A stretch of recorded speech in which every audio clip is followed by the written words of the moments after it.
국그릇 같은 거 풀 때 많이 아파서 제대로 못 푼다고. 친구야, 이 녹화가 이래서 너무 좋은 것 같아요.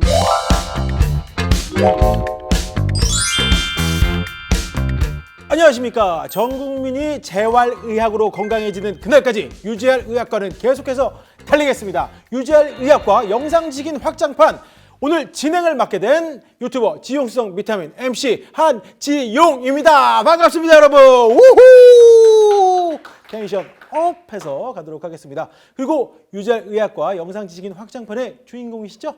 유현철 원장님 모셨습니다. 네, 안녕하세요. 오늘도 닥터 유 빠바바밤. 자, 오늘도 유현철 원장님과 여러분들의 구체적인 사례를 통한 그 질문을 드릴 텐데요. 오늘은 팔, 다리 쪽에 통증이 있어서 고생하신 분들의 사연으로 질문을 드려보도록 하겠습니다. 먼저 부산에 사시는 3개월째 물류창고 일을 하시고 있는 남성분의 사연입니다. 얼마 전부터 팔꿈치 바깥쪽에 통증이 오기 시작했습니다. 이 증상이 뭔가 해서 궁금해가지고 포털 사이트 네이버도 검색하고, 구글에서도 검색하고, 다음에서도 검색하고, 다 했어 임마 하고 찾아보니 테니스 엘보 증상 같은데, 테니스 엘보의 정확한 증상이 우회됩니까? 또 치료는 우회합니까? 라고 질문 주셨습니다. 테니스 엘보의 증상, 이게 어떻게 되는 겁니까? 이제 방금 이게 누구시죠? 또 이제 그 범죄와의 전쟁에 최민식. 야, 내가 어제 내 술도 먹고 내 서장 남천동 살지? 내가 서장 남천동 살지? 다 했어. 사우나도 가고. 이걸 하려고 했던 건데, 네, 그렇게 해서 했지만 뭐 저는 뭐 제가 재밌게 또 재밌었습니다. 살리려고. 감사합니다. 네. 감사합니다. 자, 재밌으셨나요? 네. 자, 테니스 엘보. 예. 테니스 엘보 증세 정말 증세는- 너무 생소하거든요. 이 증상. 엘보우 제일 많이 오시죠. 다 엘보우라고 해서 오시죠. 엘보우가 이제 보통은 이제 바깥쪽 많이 아파서 오시고 가끔은 안쪽 아파서도 오십니다. 대부분. 그래서 엘보우는 이제 우리가 테니스 엘보우, 테니스 많이 치는 이제 백핸드 칠 때 많이들 이렇게 신전, 손목을 신전한다 해서 많이들 오시는데요. 중요한 거는 이제 외측 상과염이라 합니다. 이 뼈 요 바깥쪽에 만져지는 요 팔꿈치 부분이 튀어나온 뼈가 있는데 요걸 상과라 하는데 외측 바깥쪽에 그 힘줄에 염증이 생긴 거를 외측 상과염이라 합니다. 근데 이게 의사들의 좀 교과서로 보면 이게 염증이라기보다는 이제 힘줄의 이제 퇴행성, 즉 힘줄의 변성 때문에 온다고 이제 보통은 보고 있고요. 그래서 일단 팔꿈치 외측이 주로 아파하고 심한 분들은 이제 힘을 줄 때, 뭐 우리가 국그릇 같은 거 풀 때 이렇게 또 여기에 많이 아파서 제대로 못 푼다고. 그렇게 심한 분들은 그렇게 해서도 오십니다. 그래서 대부분 이제 외측 아프신 분들은 외측 상과염, 즉 테니스 엘보를 의심할 수가 있죠. 그렇다면 이거는 이제 테니스 엘보의 증상은 어떤 치료가 있을까요? 테니스 엘보는 보통 이제 수술 치료는 거의 없다고 보시면 되고요. 옛날에는 수술을 많이 했는데 요새는 결과가 그렇게 좋지는 않고 많이 권하지도 않습니다. 그래서 이제 대부분은 다 비수술 치료를 하고 있고요. 이제 단계별로 이제 보통 합니다. 이제 심하지 않은 경우는 우리가 일반 물리 치료, 즉 전기 치료라 하죠. 핫팩이라든지 전기 치료를 붙여서 하기도 하고, 먹는 약, 즉 소염제를 드셔서 이제 근육 내 이제 뭐 그런 풀어주는 거라든지 그렇게 약물 치료를 하기도 하고요. 그래도 안 낫는 경우는 그 변성된 힘줄의 재생, 즉 회복을 도와주기 위해서 체해 충격파 치료라는 게 있습니다. 그래서 우리가 기계 같은 거 생긴 건데 거기에 이제 당당당이라는 뭐 똑똑똑 이런 여러 가지 소리를 내는 기계인데요. 거기서 이제 힘줄에 상처를 내서, 우리 상처 나면 아물잖아요. 힘줄에 상처를 내서 재생시켜주는, 아물게 해서 더 튼튼하게 해주는 체해 충격파 치료라든지, 아니면 외측 상과염이 오는 원인은 이제 요 아래 팔에 있는 근육이 짧아져서 많이 써서 이제 잡아당기기 때문에 요게 트랙션, 즉 걸리는 힘 때문에 생기거든요. 그래서 이런 아래팔 근육을 좀 풀어주는 도수 치료도 있습니다. 그래서 그렇게 이제 도수 치료, 체해 충격파 치료, 물리 치료를 해보고 그래도 안 낫는 경우는 이제 주사 치료로 넘어가죠. 주사 치료는 보통 이제 고농도 포도당을 이용해서 힘줄에 미세 상처를 내서 재생시켜주는, 아까 말한 체해 충격파 치료랑 원리는 비슷합니다. 대신 체해 충격파 치료는 물리 치료 기계고 주사 치료는 직접 초음파를 보면서 정확하게 쏘기 때문에 효과는 훨씬 더 큰다고 볼 수 있죠. 그래서 뭐 총으로 비유하자면 소총과 대포라고 볼 수가 있죠. 그리고 프롤로 치료를 해보고, 근데 프롤로 치료도 여러 병원에서 많이 받고 저희 병원에 오시는데 그래도 안 낫는 분들이 있어요. 그런 경우는 이제 제대로 치료가 안 됐다든지 아니면 그 프롤로 치료도 효과가 이제 못 보는 많이 변성된 분들은 그런 경우는 이제 핌스 치료라 해서 그 유착된 부위를 특수 바늘로 그 유착 부위를 풀어주면서 좀 강력하게 재생시켜주는 핌스 치료까지 있다고 볼 수 있습니다. 자, 그렇다면 그 테니스 엘보를 그 테니스 엘보를 예방하는 방법이 있다면 어떤 게 있을까요? 그렇죠. 이 테니스 저희가 엘보우 치료를 하더라도 환자분께 꼭 말씀드리는 게 이제 관리를 잘 하셔야 됩니다. 이게 치료만 해서 끝날 게 아니라 금방 재발하시거든요. 그 이유는 근력이 약화돼서 그러세요. 나이가 드시거나 아니면 본인의 근력량보다 운동을 많이 하면 이게 자꾸 뭉치기 때문에 그 근육이 뭉치려는 건 자기를 보호하려고 뭉치는 거거든요. 그래서 근력을 키워주는 게 제일 중요하고요. 그럴 때는 우리가 이제 아령 같은 거로 뭐 1kg짜리 아령을 갖고 1kg짜리 아니면 2kg짜리 아령을 갖고 손목을 이렇게 위로 운동해주는 경우도 있고 안쪽은 이렇게 손목을 또 안쪽으로 해주는 경우 이렇게 10번씩 해주셔도 되고요. 만약 아령이 좀 쓰기가 불편하다든지 못 구하신다면 저는 악력기도 많이 추천합니다. 우리 악력기 있죠. 가까운 우리 뭐 마트나 이런 데 가면 악력기를 이용해서 서서히 근력을 해주시면 아랫팔도 도움이 되고 손목에도 도움이 되기 때문에 저는 뭐 아령 아니면 악력기를 추천을 합니다. 근력 운동에는.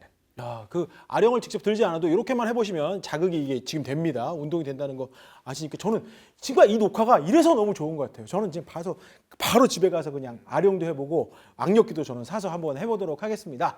자, 그러면 두 번째 사연 제가 소개하도록 하겠습니다. 또 제 안에 어떤 분을 꺼내서 사연 소개를 하도록 하겠습니다. 안녕하십니까, 백종원입니다. 제가 50대 여성분의 사연을 소개하도록 하겠습니다. 음식점 주방 일을 하고 있는데 요리하고 식재료를 다듬는 일을 오래 하다 보니 손목이 자주 아팠습니다. 최근에는 손을 짚고 일어설 때마다 어따 너무 아픕니다. 어따 이거 솔루션 필요하겠는데? 50대 여성분의 지금 식당 일을 많이 하시는 분의 사연. 이분은 어떤 증상으로 보이시나요?